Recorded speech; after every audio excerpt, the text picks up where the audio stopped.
Actually क्या है कि ध्रुव तारा बोलते हैं जो अक्ष की सीध में तारा हो उसको ध्रुव तारा बोलते थे। आजकल ये तारा पोलैरिसिस है। उससे पहले कुछ जैसे लगभग 1000 ईसा पूर्व के लगभग तो शायद थूबन नाम का कोई तारा था, या अब आगे 1000 साल बाद ड्रैकोनिस नाम का तारा हो जाएगा। तो वो ध्रुव तारे बदलते रहते हैं। कभी कभी ऐसा समय भी हो सकता है जब अक्ष की तरफ कोई तारा ही ना हो।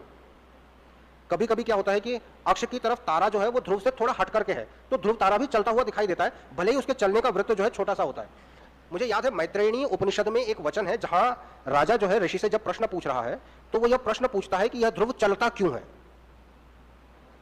तो संभवतः वो उस समय का प्रश्न रहा होगा जब अक्ष पर एकदम से कोई तारा ना रह करके थोड़ी दूर होगा कोई तारा, तो वो तारा चलता हुआ दिखाई देता रहा होगा। ध्रुव तारे को यदि हम पृथ्वी के भूमध्य से यदि ध्रुव प्रदेश की तरफ चलेंगे तो वो तारा ऊपर जाएगा।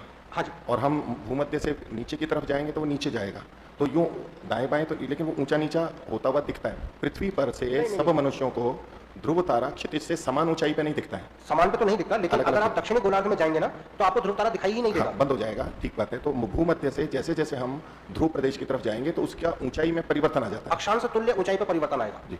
जैसे अगर हम यहाँ पर देखेंगे रोजर में, तो हमको जो 23.5 से 24 अंश जितना इसका अक्षांश है, क्षितिज से उतना ही अंश ऊपर हमें ध्रुव तारा दिखाई देगा। और उत्तरी ध्रुव में अगर हम चले जाएंगे तो हमें ठीक सिर के ऊपर दिखाई देगा।